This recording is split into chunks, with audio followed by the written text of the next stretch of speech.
¿Qué tal amigos? ¿Cómo están? Bienvenidos a mi canal de YouTube sobre didáctica de la literatura y a este video en el cual les voy a hablar de el comentario oral posterior a la lectura de un texto literario.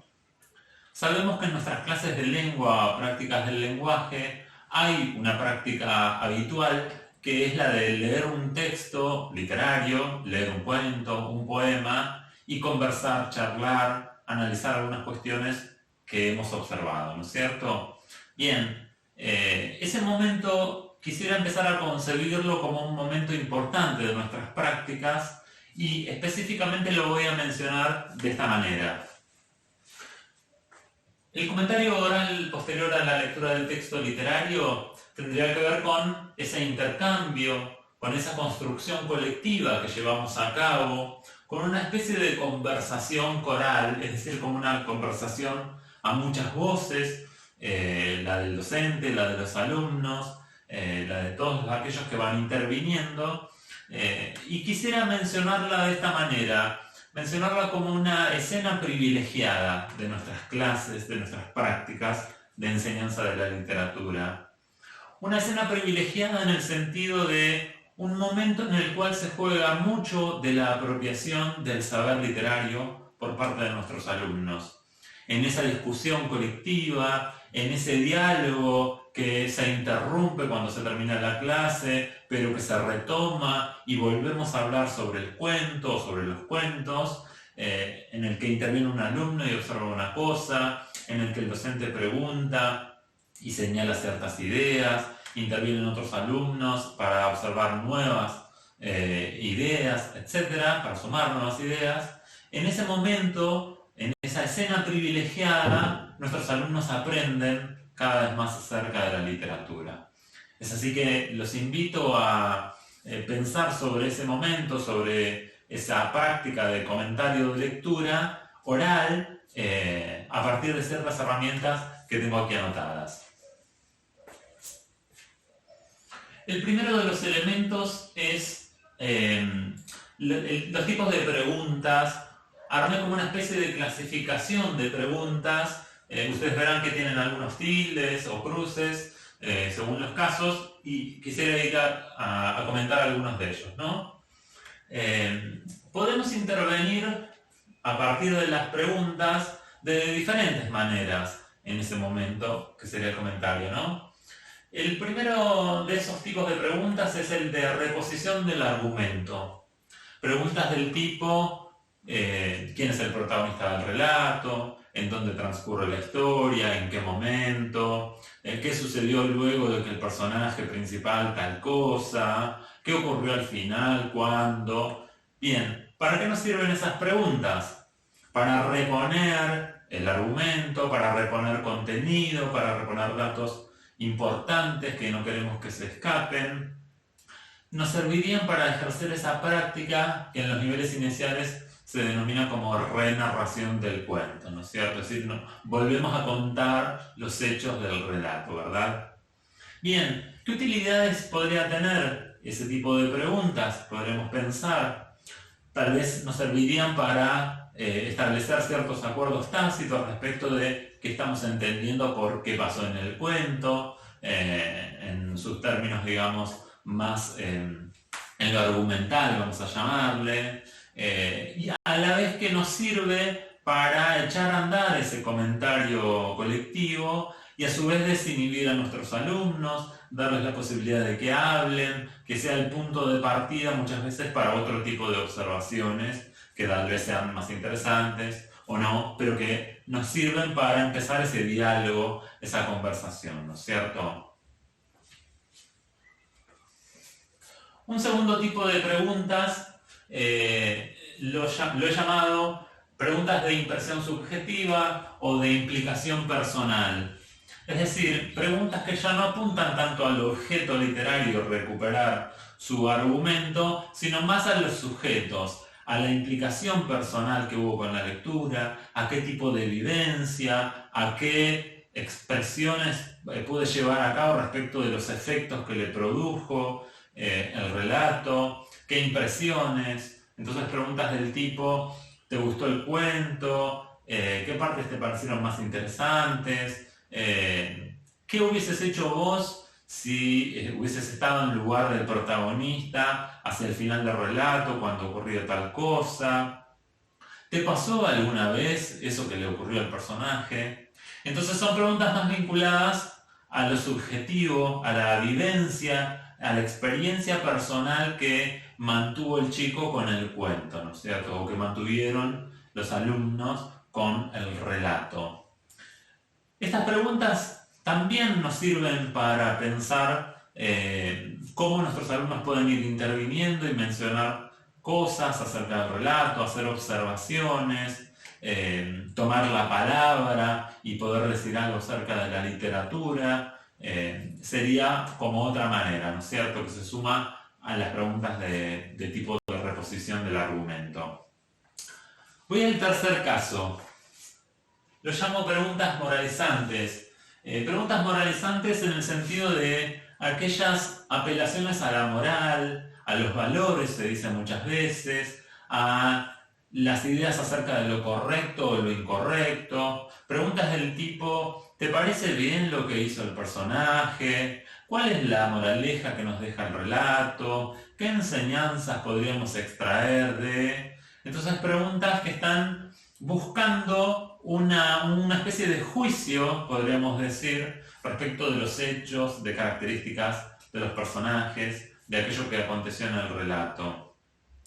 Ha habido muchos pedagogos, muchos teóricos acerca de la literatura que se refirieron a este tipo de usos.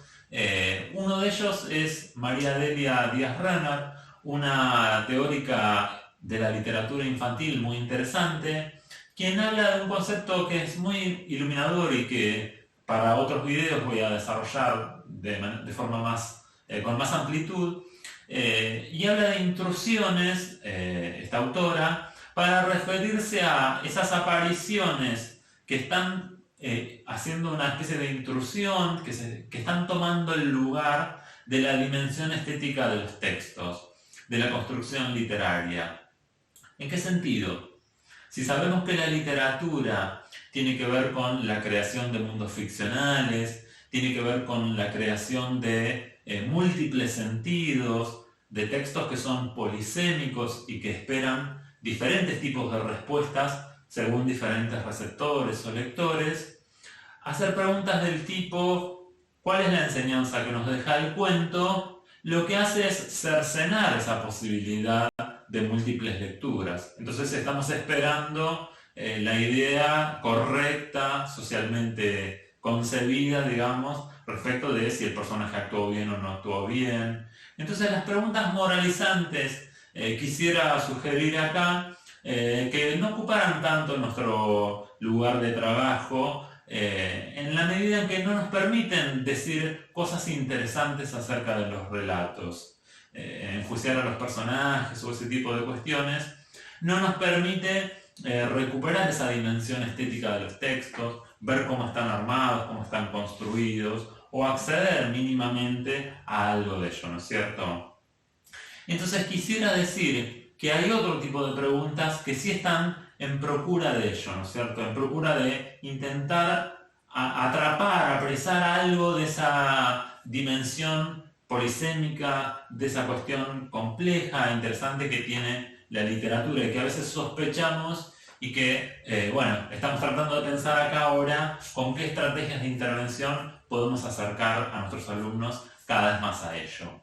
En ese sentido me voy a referir a lo que llamo preguntas interpretativas.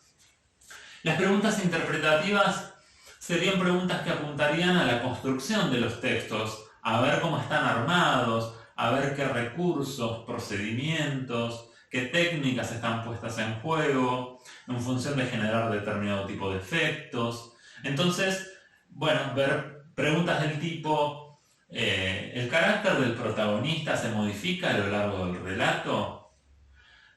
Este tipo de preguntas no están reclamando una toma de postura moral, ética respecto de los hechos, pero tampoco se puede responder a ellas reponiendo un dato meramente, ni expresando un efecto o una impresión personal. Son preguntas que nos obligan a asociar ideas, a desmenuzar hechos, frases, datos del relato y a elaborar conclusiones, a interpretar en definitiva. Bien, entonces en este video quisiera sugerir que nuestro trabajo se acerque cada vez más a ese tipo de prácticas, a esa discusión en la cual pensamos cómo están armados los textos, conversamos, nos convocamos en la clase para charlar a ver qué podemos decir de interesante de este objeto complejo, rico, que es la literatura, ¿no? Entonces vuelvo a esa pregunta. ¿Se podría decir que el carácter del personaje se modifica a lo largo del relato? ¿Qué van a tener que hacer nuestros alumnos? Van a tener que volver al texto, ver en las primeras partes del relato si se dan cuenta cómo es el carácter de ese personaje, si es un carácter malvado, enigmático, etc. ¿A partir de qué? A partir de elementos que por ahí no están dichos en el relato, sino que uno tiene que sacar a la superficie a partir de las acciones que lleva a cabo, de actitudes que tuvo, de cómo se relacionó con otro personaje, de lo que dice el narrador de él o no, etc. Y elaborar una conclusión. Luego se va a tener que remitir al final del relato y hacer operaciones muy similares, ¿no es cierto? Y elaborar otra conclusión. Y luego conectarlas ambas para arribar a un tercer elemento que nos permitiría responder a esa pregunta. Si el carácter del personaje se modificó porque en un determinado momento tal cosa, entonces su comportamiento fue distinto a como venía siendo hasta el momento. Entonces ahí estamos tratando de pensar cómo estamos atentos a la dimensión estética de la literatura y cómo esa dimensión estética de la literatura, tal como voy a decir un poco más adelante, se juega en parte al menos en esos procedimientos, en esos recursos. Estamos tratando de pensar entonces en estrategias diversas de intervención. Hablé de preguntas, pero amplío esa idea. Hablo de preguntas, de repreguntas, de grupos de preguntas por ahí para un solo concepto, para una sola idea, de señalamientos. A ver, fíjense que hacia el final del relato ocurría tal cosa. Entonces el señalamiento, el llamar la atención sobre algo, sobre detalles. El contraste entre interpretaciones. Muy interesante lo que dice el compañero. Pero recuerdan que la compañera antes había observado eso mismo de otra manera. A ver, tratamos de volver al texto. Remisión a fragmentos del texto, del relato. Entonces, estamos tratando de pensar una gama amplia de estrategias de intervención docente, de muchas herramientas a las cuales podemos apelar en ese momento privilegiado, en esa escena privilegiada, que es el comentario de lectura de literatura. Preguntas por escrito puse como siguiente elemento de desarrollo. Sabemos que en las clases de literatura hay una práctica habitual que es la idea de preguntar por escrito qué nos pareció el cuento, alguna característica de los personajes, etc. Y que esas preguntas por escrito adquieren una modalidad de tipo de cuestionario, las famosas 10 preguntas sobre el cuento. Entonces, quisiera hacer la propuesta de resignificar un poco esa práctica que está instalada, que es tradicional ya en nuestra área, para pensarlo en términos no tanto de cantidad, de muchas preguntas, sino de calidad y de cómo colabora ese momento que es la respuesta que el alumno elabora a veces individualmente, en grupo, de a pares, por escrito, cómo colabora ello con el comentario de lectura anterior. Recapitulo entonces. Queremos que el comentario de lectura, el comentario oral posterior a la lectura de un texto literario, tenga un buen desarrollo. No queremos hacer una o dos preguntas, 2 o 3 minutos y vamos a la escritura. No, queremos dialogar, queremos conversar, queremos ver qué entendieron nuestros alumnos, cómo se fueron apropiando del relato, qué vinculaciones hicieron con otros textos, etcétera, etcétera. Entonces queremos amasar un comentario amplio en la oralidad. Y luego pasar a la escritura de la siguiente manera. ¿Cómo podemos resignificar esa idea de las preguntas de tipo cuestionario? Pensar que nos pueden servir para ampliar interpretaciones. Si en el comentario oral se dijeron cosas interesantes, incluso algunas que tal vez excedieron nuestra previsión, es decir, nuestros alumnos observaron cosas que ni siquiera a nosotros se nos habían ocurrido, cosas que muchas veces suceden, ¿no es cierto? Afortunadamente. Entonces podemos capitalizar esas observaciones y transformarlas en preguntas que les van a reclamar a nuestros alumnos ampliar, desarrollar esas observaciones primeras que hicieron, fundamentar, citando partes del cuento y haciendo observaciones nuevas a partir de ello. Entonces la escritura va a colaborar con la parte oral interpretativa, ¿no es cierto? Nos va a servir para elaborar otras interpretaciones y para ampliar las que ya fuimos haciendo, para desplegar nuevas ideas respecto de eso que fuimos observando. Estamos pensando entonces una cuestión muy interesante que es la mediación docente, la intervención y en definitiva el rol del docente. En ese sentido me gustaría recuperar las palabras de Henri Giroux, un pedagogo muy importante que viene de las tendencias marxistas que piensan a la escuela y la práctica de educación.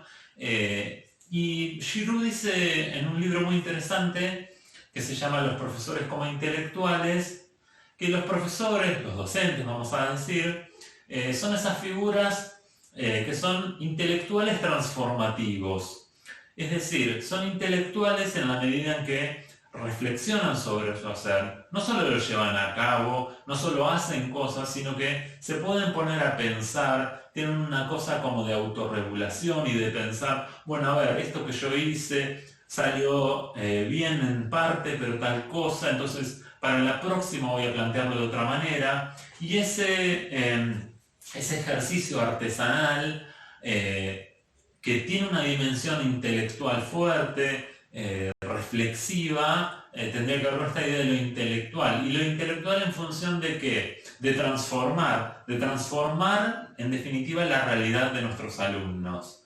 El docente es esa figura que se pone a pensar su propia práctica para llevarla a cabo de una manera cada vez más óptima, cada vez mejor, para hacer por ejemplo, si nosotros pensamos que en nuestra sociedad hay un reparto desigualitario de los bienes simbólicos, bueno, llevar la literatura a nuestros alumnos, ese discurso complejo, interesante, valorado en nuestra sociedad, llevarlo a nuestras clases y que nuestros alumnos puedan pensar sobre él, elaborar discursos y demás, va a hacer que ellos puedan incorporar ese capital cultural y volverse una herramienta más para ellos, ¿no es cierto? Entonces, me parece muy interesante pensar el rol docente en ese doble juego de lo intelectual, pero lo intelectual puesto en función de transformar una realidad, ¿no es cierto? ¿Cómo se expresaría esa mediación docente? Se expresaría en varias cuestiones, en varios aspectos, pero quisiera mencionar uno que colabora con algo de lo que vengo diciendo, que es la idea de la selección de textos. Podemos pensar el problema didáctico que hace a la selección de textos de diversas maneras, pero yo lo voy a vincular acá con lo que vengo diciendo respecto del comentario de lectura. La selección de textos, ¿cómo la hacemos? Por ejemplo, podemos pensar que leemos cuentos de Edgar Allan Poe, de Julio Cortázar, de Gustavo Roldán, de Graciela Montes. Estoy nombrando autores bien clásicos de la literatura infantil. Bien, pero ¿qué es lo que quiero pensar? Quiero pensar que voy a seleccionar de los textos de estos autores aquellos que me parezcan los más interesantes, los más ricos, para ponerlos en juego en el comentario de lectura. Es decir, voy con cierta previsión respecto de que estos textos me van a garantizar que vamos a estar hablando de cosas interesantes, de que nuestra conversación va a ser algo interesante en la medida en que tengo textos ricos, que tienen personajes bien construidos, de que elaboran su discurso de formas llamativas, ¿no es cierto? Entonces nos van a servir como disparadores para comentar cosas interesantes. En ese sentido, vuelvo a decir, puedo pensar las preguntas, es decir, aquello que observé primero como lector, el docente, ¿no? Elaboré una serie de ideas primero como lector y digo, claro, este relato tiene una trama interesante que va escondiendo un poco la intriga, que va escondiendo quién es el asesino de la víctima, que tiene una serie de recursos que sirven para atrapar al lector. Bueno, el ejercicio siguiente sería ver cómo transformo en pregunta eso, ¿no es cierto? Cómo no le doy la respuesta al alumno, ni le digo en este cuento ocurre tal cosa, pero sí voy pensando preguntas que lo van a poner enfrente al alumno de esas cuestiones interesantes que primero observamos nosotros como lectores, ¿no? Podríamos decir, o podríamos elaborar una reflexión en este punto que hace a la idea de una doble operación que estamos llevando a cabo, que es de apertura y de cierre del sentido. De apertura y de cierre del sentido de los textos literarios. Sabemos que la literatura es un discurso muy elaborado, complejo, cuando está en sus mejores exponentes, ¿no es cierto?, cuando está logrado, que es polisémico, es decir, que tiene muchos sentidos, o que se abre a muchas interpretaciones y lecturas, que van a diferir entre un receptor y otro, que tienen una plurisignificatividad. Ahora bien, queremos hacer eso en nuestras clases, queremos abrir los sentidos y demás, pero también queremos cerrarlos en parte. Es decir, queremos llegar a ciertas conclusiones respecto de cómo son los personajes, respecto de cómo se utiliza el lenguaje, respecto de cómo es el espacio en el cual está ocurriendo la historia. Entonces queremos llegar a ciertas conclusiones, a cierto discurso que queremos elaborar entre todos, por más provisorio, precario que sea, que ya va a ser mucho en sí, ¿no es cierto? Por más que sepamos que ese cuento va a ser leído por otros lectores de otras maneras, etc. Perfecto, pero queremos arribar a ciertas ideas. En función de esto que vengo diciendo, de todas estas cuestiones, me gustaría plantear una idea fuerte de mi propuesta, que lo llamo el arte de la pregunta. Esta idea de detenernos en el relato y conversar y intervenir con preguntas, con repreguntas, con comentarios a las preguntas propias, con tensionar esas interpretaciones, con llamarles la atención a nuestros alumnos sobre ciertas frases del relato, con combinar preguntas de reposición del texto con otras que son más de tipo interpretativo y que desafían más al lector. Con todas esas intervenciones y esa gama de herramientas, estamos tratando de pensar esto que yo llamo el arte de la pregunta. Es decir, cómo vamos construyendo nuestra práctica en función de amasar, permítanme esa figura literaria, en función de amasar unos modos de intervención que se vuelven cada vez más interesantes, más ricos, más diversificados, y que están puestos en función de reconocer lo rico de la literatura, lo interesante de la literatura con nuestros alumnos. Es decir, estamos pensando un tipo de docente que se anima a incorporar estas herramientas, a diversificar sus estrategias de intervención y que cada vez va a ir puliendo más ese arte de la pregunta, esas maneras diversas, diferentes de la intervención. Podríamos preguntarnos, una vez que hemos hablado del comentario de lectura, ¿qué comentar en ese momento, en esa escena privilegiada? Entonces yo elaboré una idea que es no de propia invención, pero que para mencionarla de alguna forma la llamo niveles de construcción ficcional.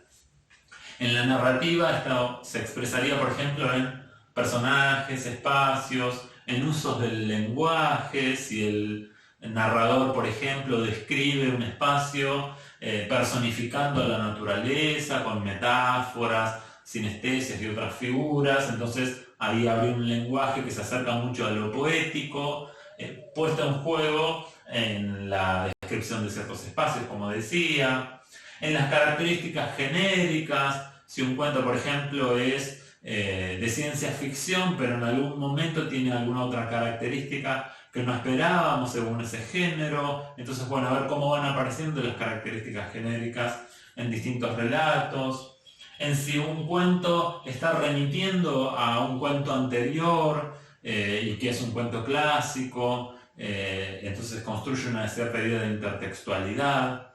Entonces los niveles de construcción ficcional serían esos niveles en los cuales yo me puedo detener y hacer observaciones. Bueno, a ver, veamos cómo son los personajes. Y desarrollamos un discurso, tomamos un camino interpretativo y le damos el desarrollo que requiere. Nos detenemos, vemos qué actitudes, qué físico, qué nombres tienen, si representan algún tipo social o no. Entonces desmenuzamos un poco esa línea de lectura, ese hilo del texto y luego podemos ir a otro. Bueno, a ver, ahora vamos a pensar, ya sabemos qué sucedió en el relato, pero vamos a ver cómo nos transmiten estas informaciones. Entonces vamos a tratar de pensar un poco ciertos detalles respecto de cómo se usa el lenguaje, si hay un lenguaje poético, si hay un lenguaje elaborado de alguna manera, si son enigmáticas las frases o no, qué nos llaman la atención, etc. En definitiva, y para cerrar, lo que queremos es instalar cada vez un saber literario más rico, más atento a la dimensión constructiva de la literatura, a su construcción estética, podríamos decir, es decir, a qué recursos se llevan a cabo, qué recursos se apela para generar determinados efectos, etc. Y hay un campo, una disciplina que es la teoría literaria, que nos llama mucho la atención sobre ello. Es decir, la teoría literaria es ese campo, esa disciplina en la cual se elaboran los discursos y las lecturas más atentas a esta dimensión, más sofisticadas, podríamos decir. Entonces, recurrir a las elaboraciones de la teoría literaria nos va a ayudar como lectores a ser lectores cada vez más sagaces, podríamos decir, más ingeniosos en ese diálogo, que cada vez más nos animamos a estar a la altura de esos textos que tienen su complejidad, ¿no es cierto? Entonces recurrir a esas elaboraciones conceptuales muchas veces nos va a beneficiar y podemos poner en juego algo de eso muchas veces en nuestras prácticas. Por supuesto, con la famosa transposición didáctica. Esa elaboración conceptual que yo tomo del discurso de los especialistas, lo pongo a jugar en mis prácticas con las adaptaciones necesarias, con ciertos modos de articulación, podríamos decir, con la práctica de enseñanza de la literatura que tiene sus lógicas particulares, ¿no es cierto?